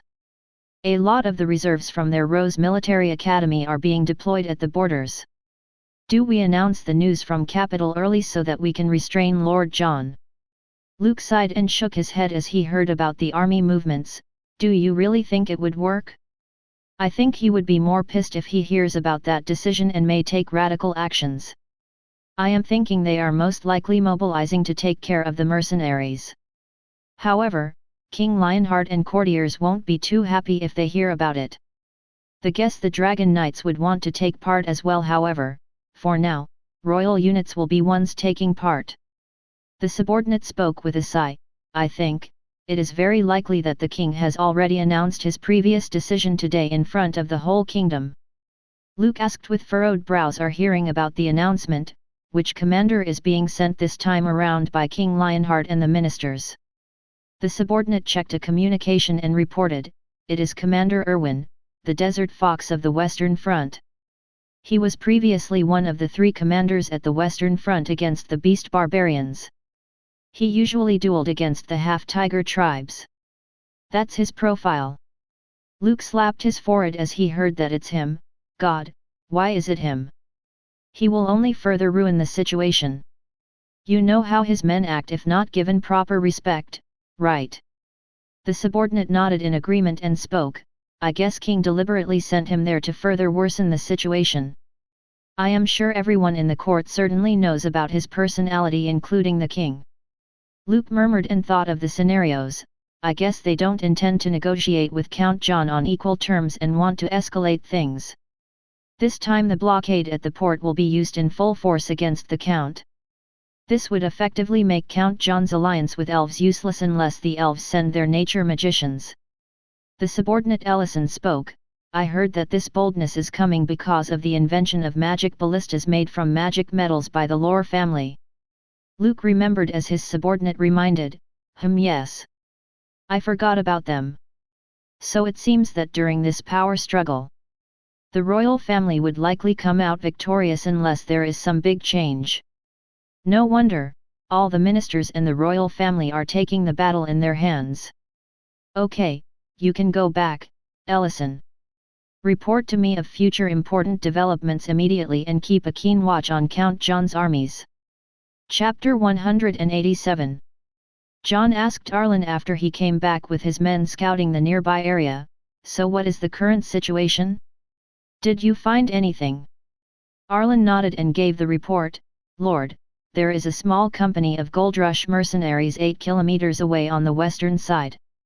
They are basically divided into groups of 50 people with at least 20 groups near the north frontier city. They are mostly targeting small caravans coming in and out of the city. However, there are other mercenaries as well. However, there is one particular thing we noticed while we were scouting out for them." John furrowed his brows as he didn't want to make changes in his plans. "What is it?" Arlen nodded his head and spoke with a serious tone, "We weren't able to locate the biggest mercenary group today near North Frontier Town. And this was quite puzzling to us as not a single one of us was able to locate them." John thought as he read about some mercenaries from Taylor, he asked and confirmed, the Hell's Playground mercenaries. Arlen nodded to give his confirmation, yes. Arlen continued, and there is one more peculiar report I just got from our spies that there are royal units heading to Dolores with a lot of ballistas. However, we still yet don't know about their real intentions. John smiled as he understood what was happening. From the looks of it, the Hell's Playground mercenaries have withdrawn after looking at the previous incident. It seems they are quite cautious compared to others. No wonder they are the #1 mercenary group in the whole kingdom. As for the royal units, it seems the king has finally decided to move against me. Okay, we won't use the cannons in this first battle, but only after he makes a public stance. I would like to see their faces when they see these weapons after defying me. John called Jay and asked, Jay, are the men ready? Jay answered, yes, we are prepared. 1,500 of our magic knights are ready to move out at a moment's notice. John nodded and roared to all the soldiers, okay, we are moving out, men. I hope everyone has sharpened their weapons, right? All the soldiers answered in unison, yes, Commander Anik. We are ready for the operation. This time there was respect in their tones after watching the previous battle when Anik owned Amber quite easily with even breaking a sweat. John nodded and ordered Jay, Marsh, and Amber, you guys will follow behind me at the front lines. Jay, you will be protecting the borders when I am gone. Are you clear? Marsh, Amber and Jay agreed and spoke, yes. John looked at the 1,500 men and ordered, follow me, men, first we will be targeting the Gold Rush mercenaries. Bring the ballistas on the horse carriages in case of any emergency. At the same time in the Imperial capital, King Lionheart was in front of a big crowd. Right now he had just announced the major policies of the Elias family while the crowd was cheering for their majesties because of the improved economic conditions for the current year. However, there was an uproar as well since there were sanctions targeted at North Frontier City. The news spread like wildfire. Let's see, how long can that count resist me after I have deployed the magic ballista cannons along with Irwin? With Irwin, I am sure that Count's men will certainly offend Irwin, which will only improve our chances of invading them. If I get my hands on all the available technologies over there, then I can certainly achieve my goals of making a big empire. The export themselves have already appreciated the value of our gold coins because of all the items produced by North Frontier Town. This small city is certainly proving out to be a big headache. Just the fact that people there are living better lives than the ones living at the Imperial City is a big shame. Adding to that, it is a border city. Currently, there were numerous mercenary groups ambushing the merchants near the borders. Among these, a combined group of 5 groups of 50 men from Gold Rush mercenaries were waiting to ambush merchants going out from North Frontier City. John and his men took the exact route as informed by the Arlen and his men. One of the commanders of 5 companies spoke, this time we are going to ambush Joseph Morgan's trade caravan. Currently they are trading in non-important material into the kingdom with higher taxes. He is close to Count John and this would be a big blow to Count John. Let's see how he handles so many mercenaries, day in day out. One of the mates asked, yes, however, something is puzzling me. What? He cautiously asked, it's the Hell's Playground mercenaries. They have suddenly gone quiet. It's eerily ominous. The commander nodded and agreed as he spoke with frustration, yeah, even I am surprised, but you should know that Liam is quite an eccentric guy. Well, it's their loss anyway. He has lost a lot of opportunities in the past because of his cautiousness. Though he is sometimes bold, but this time is a no-brainer for him being cautious. This time we have made quite an amount of loot from merchants. The merchants too are complaining there every day. I guess the situation will slowly but surely worsen in that city, and so too the big trade. Anyway, you guys should enjoy the bonus, and that guy Antonio has anyway given us mercenaries a free hand, so he isn't like Baron Mendez who cares about our activities on peasants. Which is good for us. One of the guys spoke, ha ha ha, this is such a good news, Commander. I was having my eye on a certain girl for quite a few days in the village we were staying. Now this will be fun. One of the guys was eyeing the armors for a long time and spoke, "Hey look, one of the patrols of 50 people are coming. Why don't we ambush those men and take their armors? We already have 250 men for this raid. This raid would be worth more than raiding the merchants. This can simultaneously reduce the morale of their border troops." The commanders looked at the armor and thought. He agreed, and spoke, Yes, these men have been arrogant for quite some time. It would be good to teach them a lesson while those armors are anyway worth a lot of money. Even I had to pay a lot to get one from the black market." John had already spotted them through the telescope. He smiled as he looked at the movements of the leaves in the woods and heard the cries, "It seems they have taken the bait. Come, charge with me in the western direction, kill them without any restraint, shoot arrows in 3 seconds for 15 seconds in the western direction, they are about 1.5 miles away from us. Give the signal to others that they have taken the bait." Soon, one smoke signal was lit in the sky where red color could be seen as the group of 50 magic knights charged on their horses without any worries. Amber roared as he finally felt his chains getting off. Finally some action. "Charge with me, men. Show these guys what it means to kill our comrades. No mercy to any of these scums." All of them chanted as they charged forward with their horses, "No mercy to these scums." The loud voice of horses' footsteps could be heard everywhere in the surroundings as there was cry for war. John and Arlen were leading all the best men as they immediately used their mini ballistas. Arlen remarked, "These saddle and stirrups are quite useful when it comes to using ranged weapons on the horses." Marsh asked as he only learned horse riding straight with saddles, horseshoes and stirrups in the army, "Wasn't it natural?" Arlen shook his head and spoke, "Nah, you will see the difference in this battle where our enemies don't have these accessories while we have them. This is also one of the reasons why we aren't watching these tools in the public domain. Anyway, start shooting arrows to the right with an 11 o'clock angle." Marsh nodded and started shooting arrows in the right direction. "Ah, yes." A lot of arrows laden with magic runes rained on the Gold Rush mercenaries who were preparing to ambush them. The commander heard the ringing roars of war cry as he thought, it might be our men." The commander looked at the arrows raining on his men as he saw John's men just 1 mile away from them. Hey, how come they are able to detect our ambush? Charge, men, charge! Don't wait or we will be routed." The exchange ended with 100 Gold Rush mercenaries dying in the first clash of arrows. During the first charge, Amber didn't wait as he understood that during a battle you can't hold back and immediately used fire magic along with his sword against his enemies.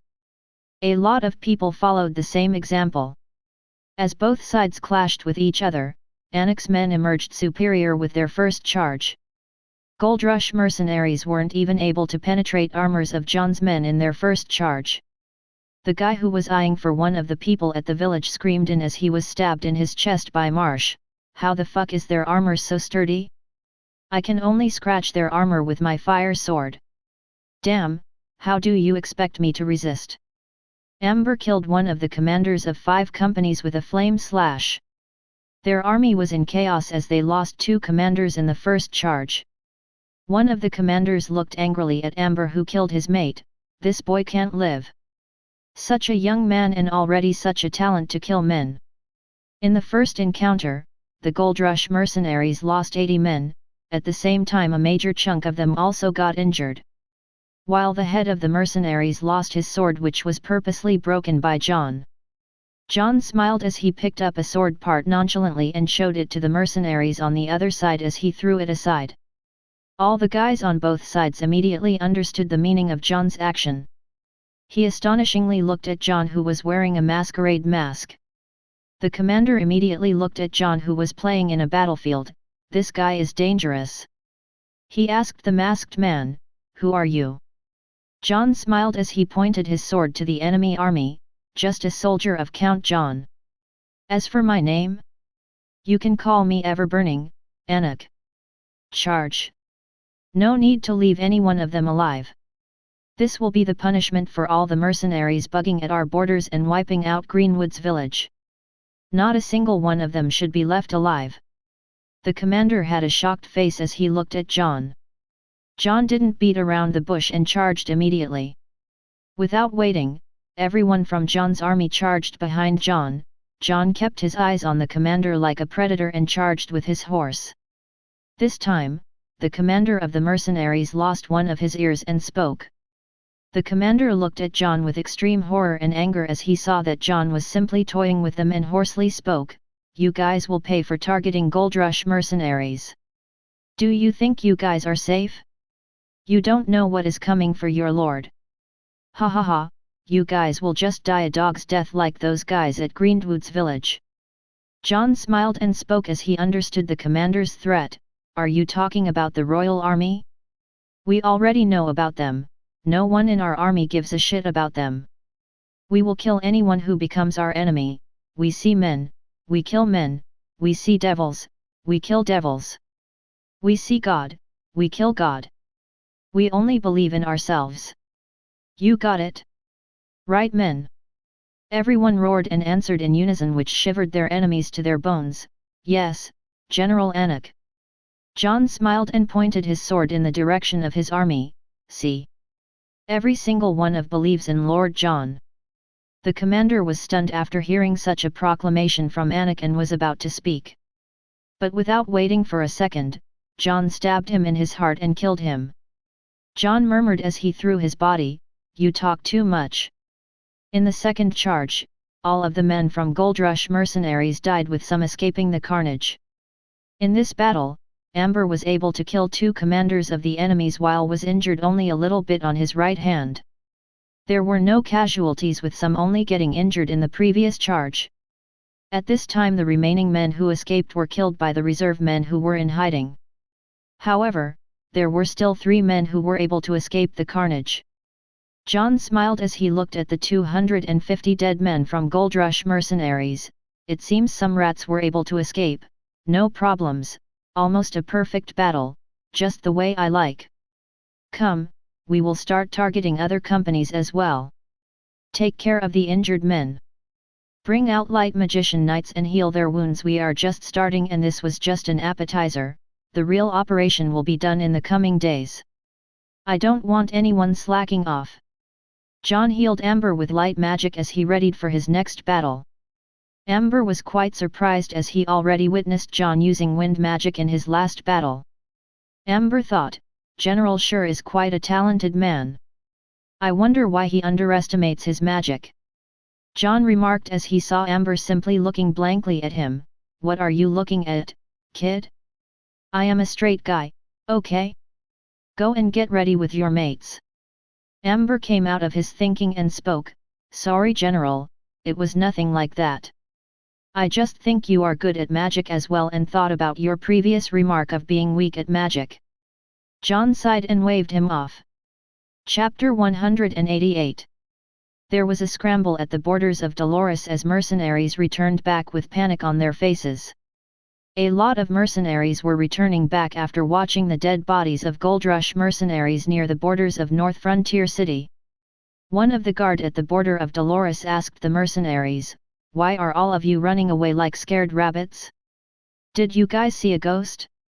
The mercenary looked irritatingly at the guard. He was from a small organization, heavily breathing as he spoke.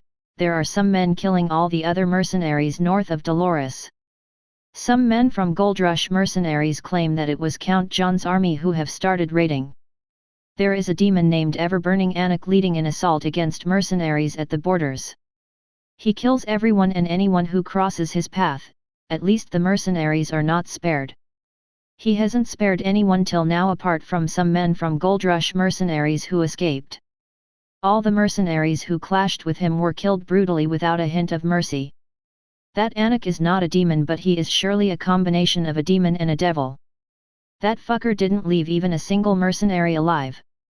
From what we know, he is the commander of the land soldiers of the North Frontier City. He has the appearance of a devil who wears a masquerade mask which is black on one side and white on another side. There is already a pile of bodies near the North Frontier borders. Who knows if he is going to use those bodies for the sacrifice of souls?" The guard was quite shocked at the new developments, however he shrugged his over-exaggerated bullshit. He immediately got to the point and asked seriously, "What are their numbers? The mercenary sighed and spoke, "Not much, around 1,000 magic knights with ballistas. A lot of our men didn't even have a full corpse because they were killed by the ballista. Some of the mercenaries even tried to regroup and fight them but were instead greeted with big as well as mini ballistas. That guy is a reincarnation of Dark God. We heard a lot of shockwaves in the forest today. I am sure a big battle took place over there." The second biggest casualties were borne by glorious explorers as gold rushers immediately ran after hearing about their fate from their mates. The guard immediately noted and decided to report the current news to his higher UPS. "You don't need to worry. We will immediately report this to our lord." In a matter of 4 hours, 19 companies of mercenaries were targeted at the south of North Frontier City. It was a total massacre of mercenaries which didn't leave a single man alive. Of the 19 companies, 11 of them belonged to Gold Rush mercenaries who were targeted by John and his men. John and his men targeted other mercenaries after the Gold Rush mercenaries got the wind of their attacks and started running away in a bid to regroup and secure their lives. One of the guys spoke to other commanders before they left for their base, "Leave, we can't fight them. Those guys have big numbers and they are also armed with ballistas. That devil general didn't leave a single one of them alive. We barely escaped that massacre." The other 4 companies of Gold Rush immediately escaped after hearing about the fate of their colleagues. Of the 19 groups, 3 groups belonged to glorious explorers while the others were independent groups who had wanted a pie in North Frontier trade. While one belonged to barbarians. One of the guys who saw the pile of bodies spoke, "I heard that Count has finally made his move today. Not a single survivor apart from those 3 guys. What do you take of this massacre?" One of the heads of a small mercenary group spoke, "Nothing, well, someone had to bear Count John's burnt after the recent announcement by the royal family. The most we can do is collaborate with as many guys as we can. I guess that new general is quite angry as he didn't leave a single of them alive." The head laughed and spoke, "Maybe he lost someone at Greenwood's village. Anyway, let's head back, I have a meeting with Joss. We are keeping a distance with gold rushers for the moment." There was a meeting taking place at certain headquarters in Dolores. Joss, the head of Glorious Explorers, fumed to other mercenary heads as they didn't even pay attention. "Hey, this is serious. First, it was the Gold Rush mercenaries. Next, it was us. Who knows next time it will be you guys. Aren't you guys even the least bit worried about the actions that were taken by that upstart?" Liam smiled and spoke, "Well, Gold Rushers had it coming after the previous incident. You see that Count isn't some pushover as people think he is. At least not to mercenaries. That Count is mostly pissed because Gold Rush mercenaries directly affected the interests of Count John when they collaborated in the massacre of Greenwood's village.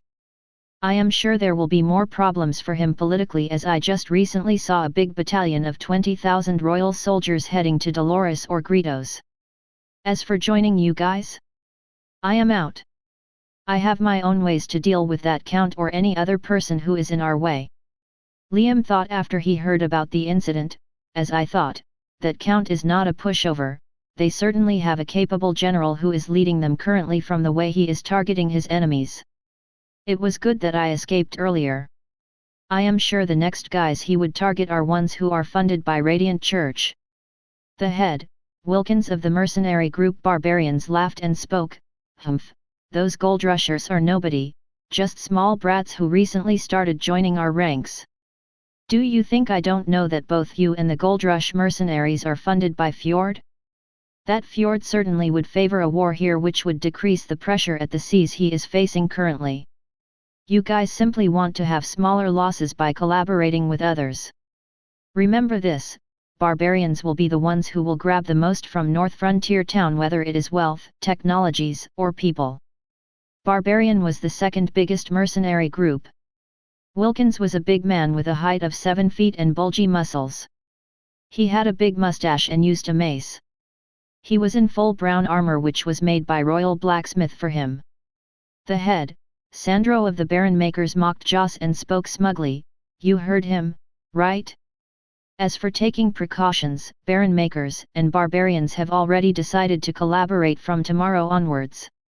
Let's see how he deals with bigger armies. As for you guys, you can eat shit.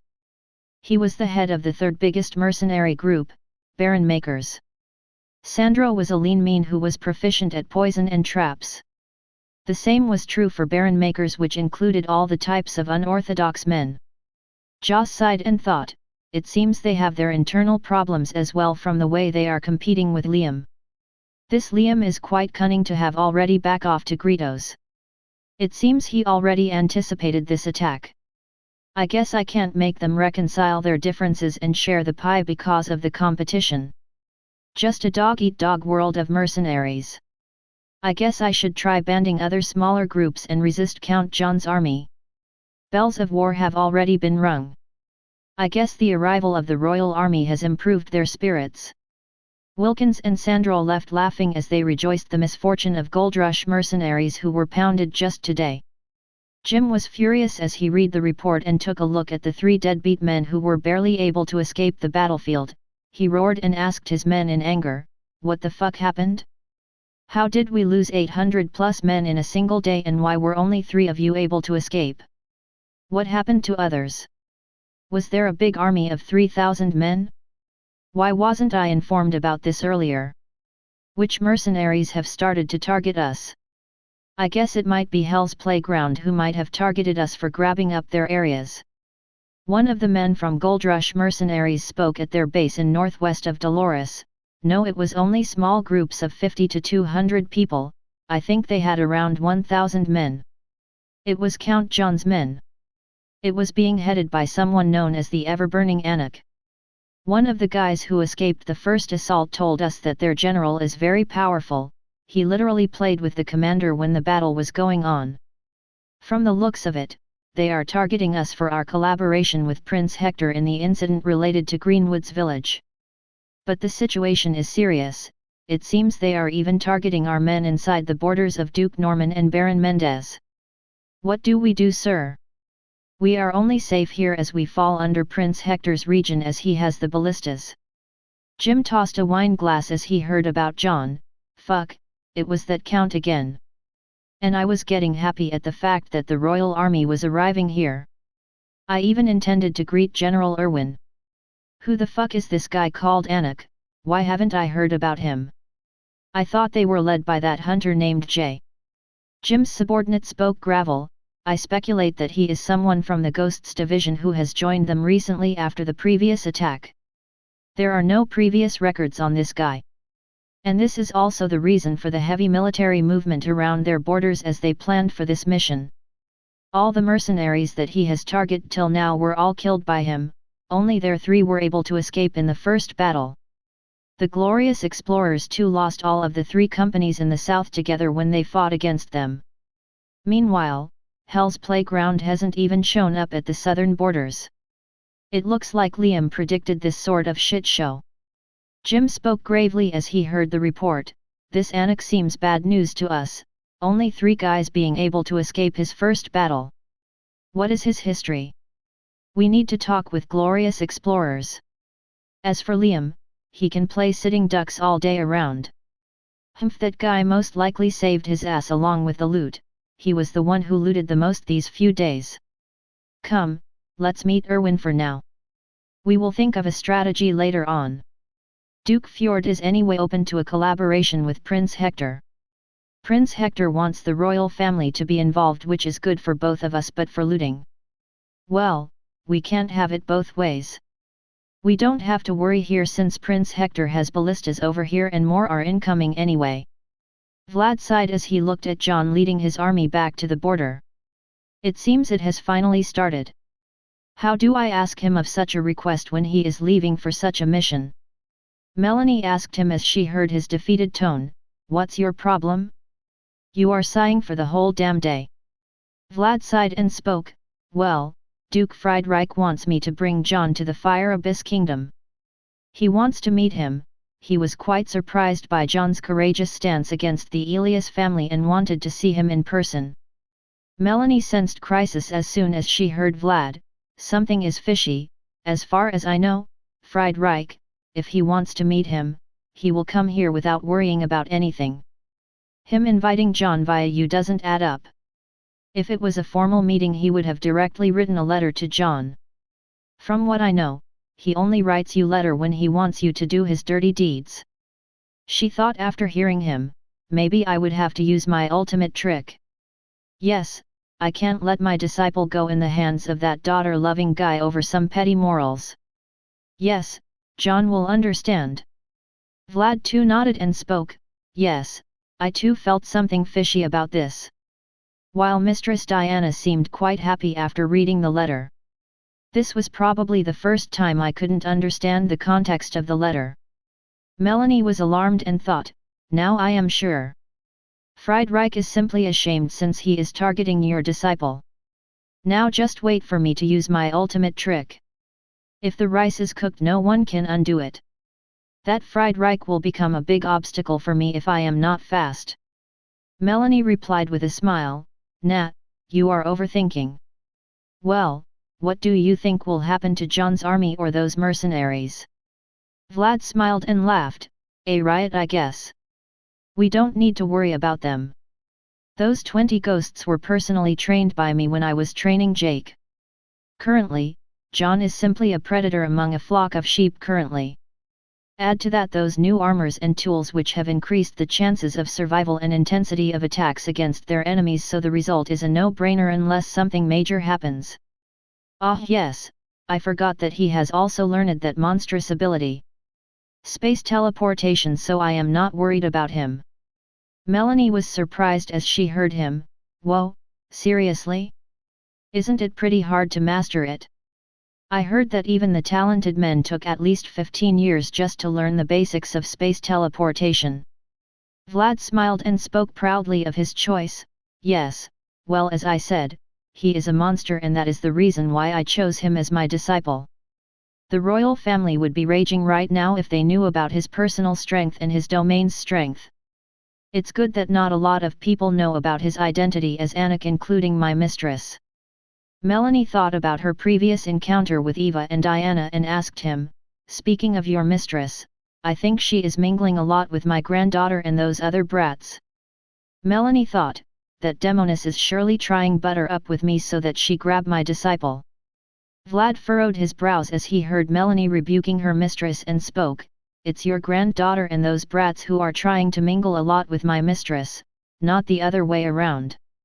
As far as I know, all of them recently started a new cloth designing shop together when John suddenly came up with new types of clothes as he was busy and wanted to make some decisions with Taylor, and hence the reason for their recent mingling. Why do you seem irritated? Melanie thought with anger, why won't I be irritated when she gets too close to my disciple every day clinging to my granddaughter?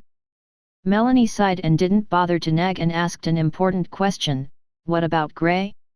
I haven't heard anything about him currently. Vlad smiled, gave a small hint, he is currently handling the ghosts in Elias with Arlen as Jake is currently at Aurora. From the orders of Duke, we have currently decided to collaborate with ghosts and hence Gray helping them out. As for Aurora Island, I am sure Ross is currently riding those new horses. I would like to visit there someday to ride those horses. Melanie was now sure of something after she heard about the collaboration. Now I am sure that Friedreich is trying something fishy.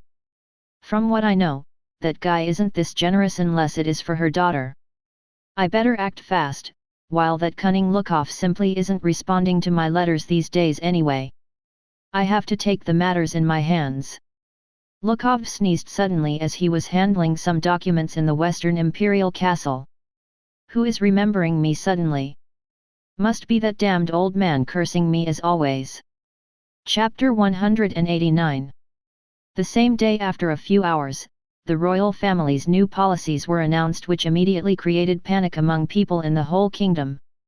Some of the aristocrats were worried because of the stop in mulberry and food trade which had filled their coffers recently.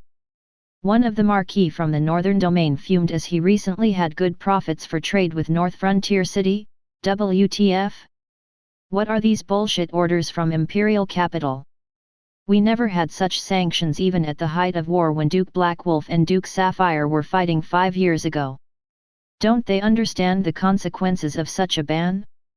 Fuck this, I will smuggle goods if that is needed. I can't let my domain go in deficit again because of those bullshit policies.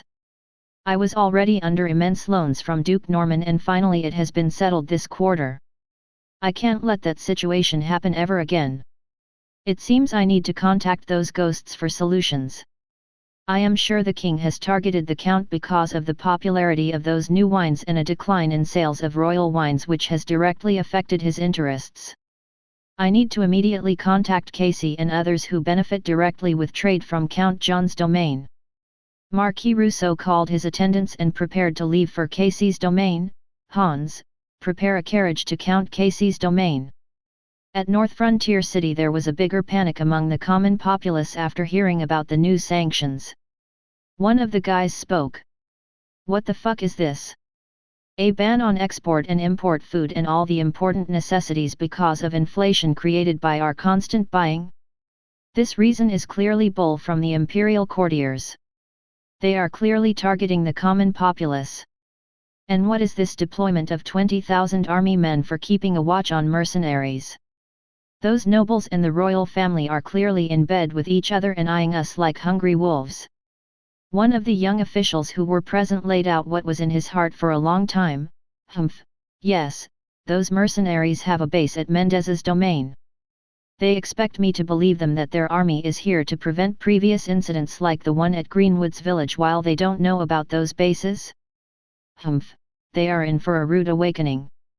Now let's see what do they do when we start targeting mercenaries. Soon you guys will hear some good news today.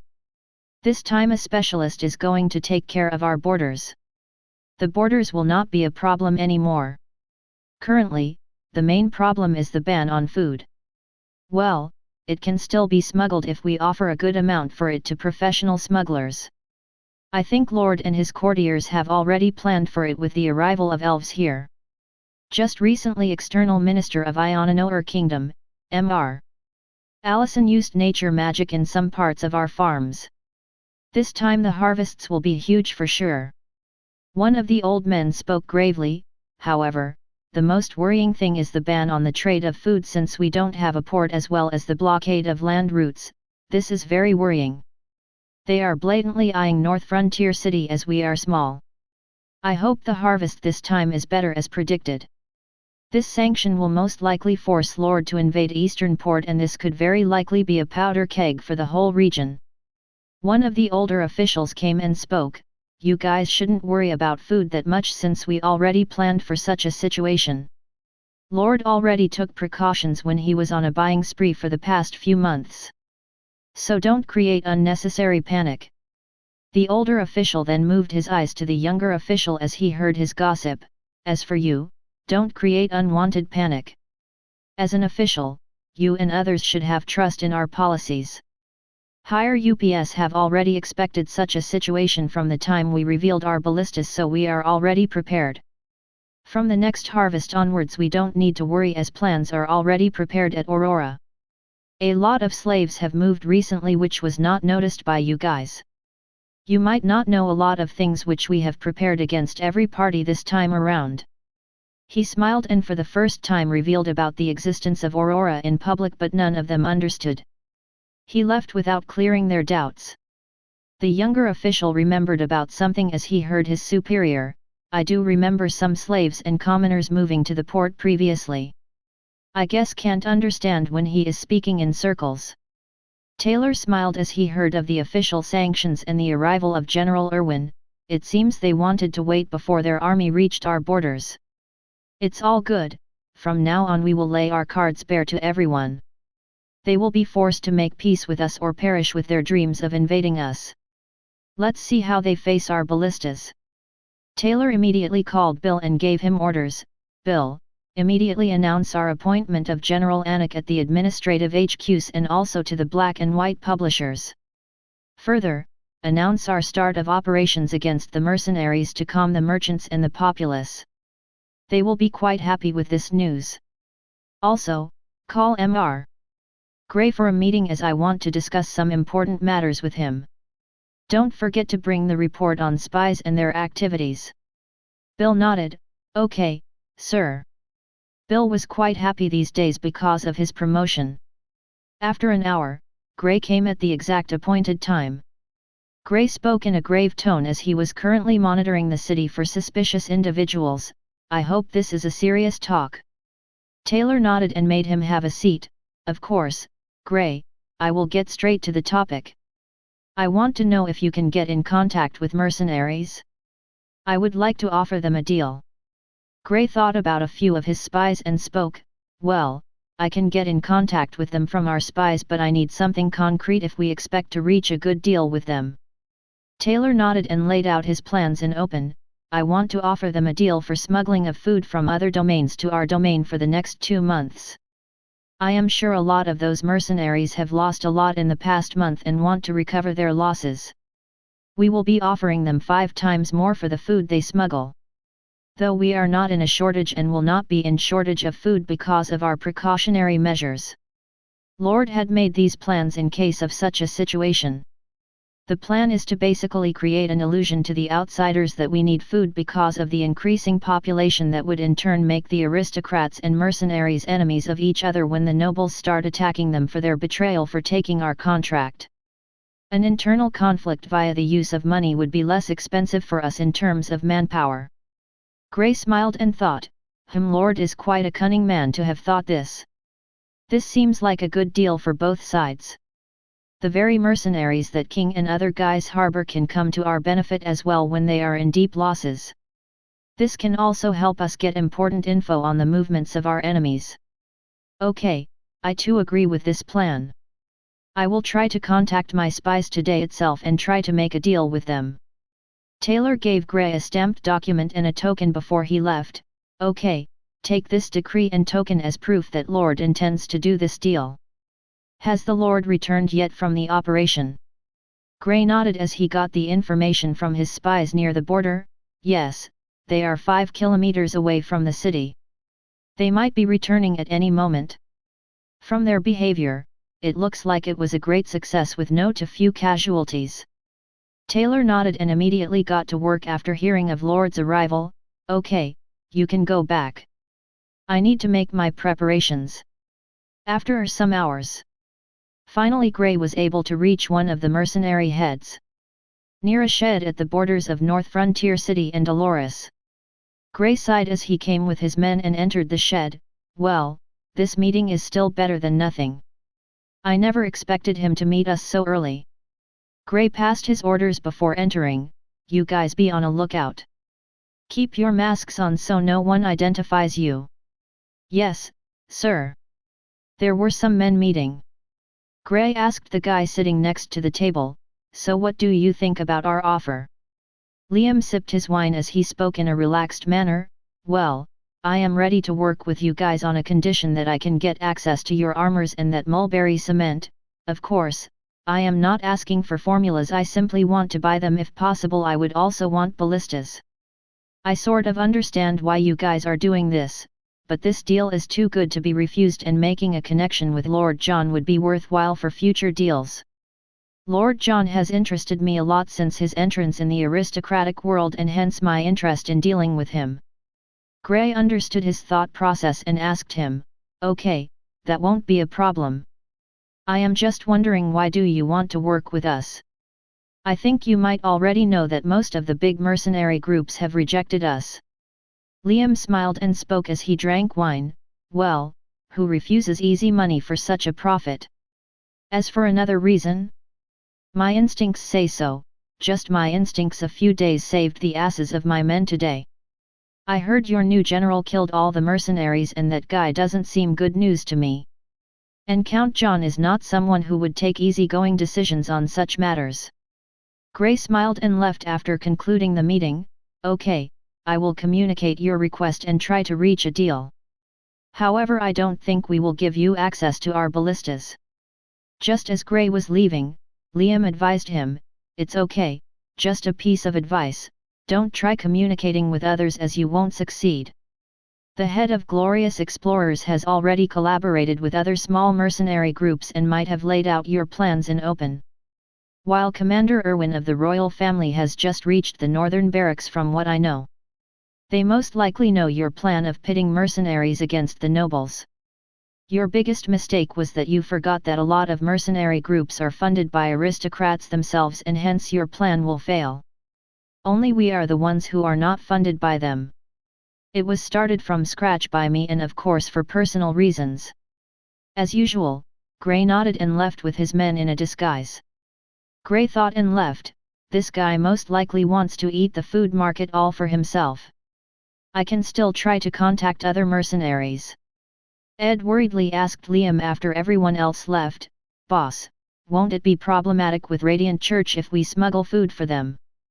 Liam smiled and spoke, "Kid, you don't want to die, right? If not for my decision to withdraw that day, who knows which unit of ours would have been targeted by them today. Anyway, that Count is quite cunning to try to pit mercenaries against the nobles. Well, I like it this way. Now that the royal family has publicly announced their policies, this time my real plans can start." Liam had a grim expression as well as a happy and cruel expression on his face as he ended his last sentence. Ed had shivers behind his back as he heard his boss. Ed thought as he saw his boss's expression, why does the boss seem so different from the usual times when he is joking? I better don't ask him about his plans or it might piss him off. Liam noticed Ed and asked, "Why are you scared, kid?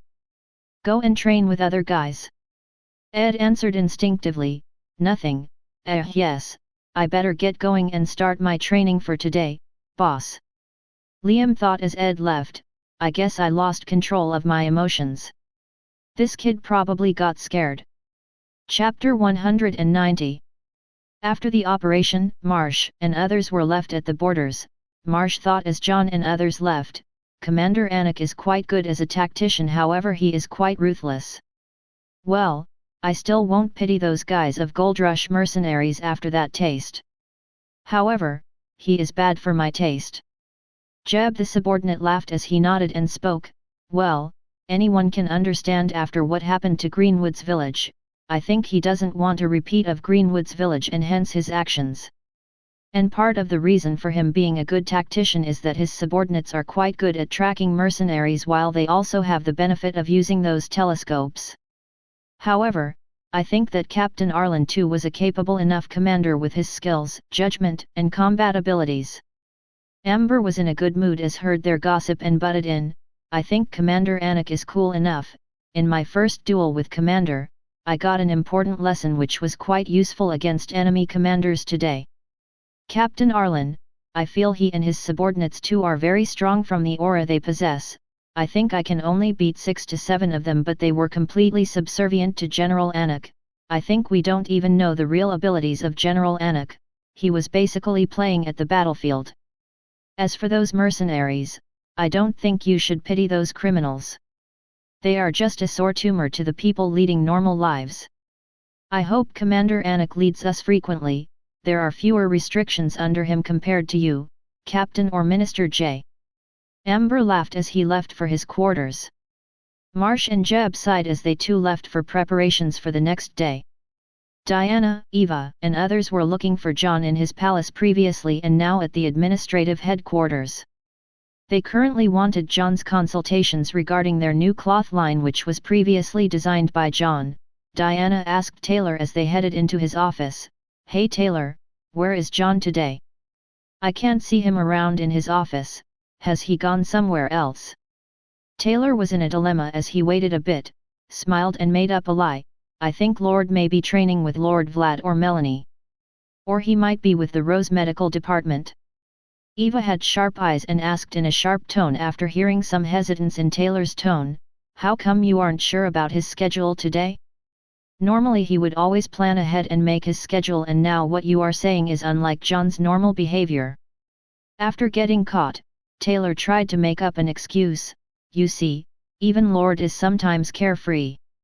So I don't know his actual location today. Anyways, I need to receive an important guest, right now. I will leave for now."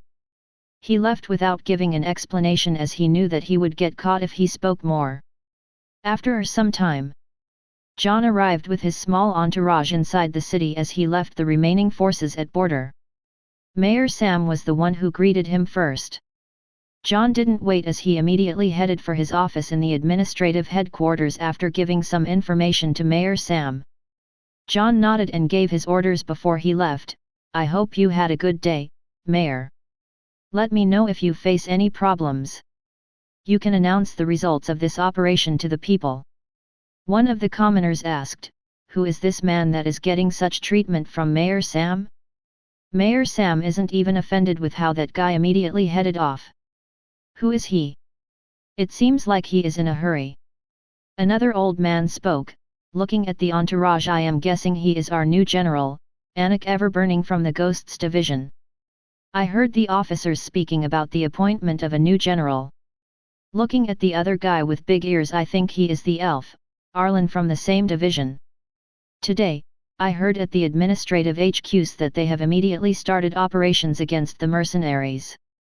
I think we might get our answer soon. As for why he left immediately, I think he doesn't like fanfare as he is from the Ghosts Division, and another reason might be that he would want to report to Count John about the recent operation." Mayor Sam announced to everyone about Anik, "There is good news for everyone over here today.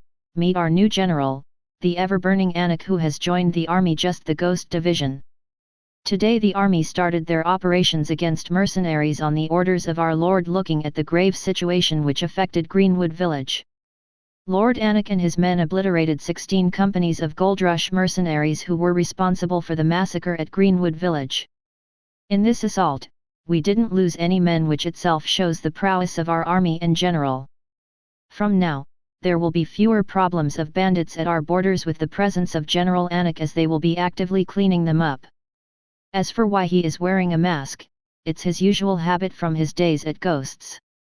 As for the announcement from the Imperial capital, common men don't need to worry, as we already have made our provisions for such a situation." One of the merchants rejoiced as he heard, "Really? 16 companies of Gold Rush mercenaries were taken care of? Now, this is good. They are ones who looted and killed men from my caravan previously. I hope they are taken care of as fast as possible." Taylor immediately headed out of his office and greeted John after John entered administrative headquarters. "I hope the operation went well, my lord." Both of them headed into John's office and immediately got to important talks. John nodded and immediately got to the point. "Yes, it was good, there were no casualties. From the rumors, I believe, 3 rats were able to escape our first assault. Was there any problem when I left? Is there any news from the capital?" Taylor was surprised as he heard that John killed all of his enemies. He regained his calm and answered, "No sir, there were no problems. As for news from capital, yes, there is a response as we expected. The Imperial court is openly targeting us now that they achieved full production of ballistas. They have targeted our food imports for the reason that we are raising inflation because of our buying spree. They said we need to hand over Blake, Eric, and Jake. While at the same time they wanted you to publicly apologize to the royal family for offending them and sullying their name. They have basically already judged us as the culprits behind the Greenwood Village incident without even investigating a little bit for namesake. I guess they are in a hurry. Currently, they also sent General Irwin the Desert Fox from the Western Front with 20,000 soldiers in the northern barracks. Partly the reason they are confident now is because of the results gained at the Western Front against beastmen with the use of our ballistas." John laughed as he mocked them. "Ha ha ha, do they really expect me to follow all of this and ditch my men? Now the real show will begin. Start transporting the cannons onto our castles and all the other army units. Tomorrow we will openly target the base of Gold Rush mercenaries with our best runic ballistas. The army has lifted the ban on using rifles. Immediately start arming every single one of our soldiers. As for that commander, we don't need to worry about them. He is anyway sent here to make problems. Since they want more problems, I might as well provoke him tomorrow. Any other news?" Taylor nodded and gave a report about the movements of the royal family. "Well, there are some suspicious movements from the royal family as we couldn't locate 1/4 of their craftsmen and forgers. And the point is, they are the best forgers, craftsmen, and runesmiths. John nodded and immediately came to the conclusion, it looks like they may have made some improvement on the ballistas and hence the secrecy. Very well, increase the surveillance on them. Report to me if you find their best craftsmen. Good job on reporting this to me. The cannons will anyway force them to reveal their trump cards. No, we will first reveal our best version of ballistas, the ones with 2 to 3 times power and the range, since it seems they are hiding something. Surprising them with cannons would be too early. We will surprise them after they reveal their cards. It would be better this way. Taylor nodded and immediately followed the orders. Josephine spotted Anik and Taylor as she asked others as she looked suspiciously at Anik, "Who is that guy who entered with Taylor in John's office?" Diana looked at the direction and recalled a sketch. "I think he is the new general of John, his name is Anik." That was the only information Vlad gave me. That guy is full of mysteries apart from the fact that he was previously working in ghosts. Sally looked suspiciously at Anik and laid out her thoughts. "Really? At first look I thought it was John. I think he looked a lot like John from the way he walked or looking at the body language of Taylor. Taylor isn't submissive to others apart from John." "Well, I am not sure about this." Eva furrowed her brows as she was thinking about her conversation with her grandma previously. What is that old hag planning again? Why does she want me to invite John again? And where has John gone? I better be cautious this time around and bring others. Diana nodded as she thought of Sally's conclusions. "I too feel that something is fishy. Maybe I should catch Diril and make him open his mouth. He is deliberately avoiding me for the last 2 days. I am sure he knows something." Meanwhile, John shivered as he was in a meeting with Taylor. John thought, "Why do I get this feeling of danger these days?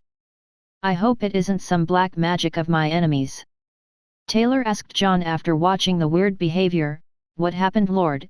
Is there some matter?" John shook his head and spoke, "Nothing, you can continue with other reports." Taylor nodded and handed in Tornwall's current progress report. Tornwall is near completion to make his prototype of steam engine and he is quite confident in the success this time as well. John nodded as he too was confident.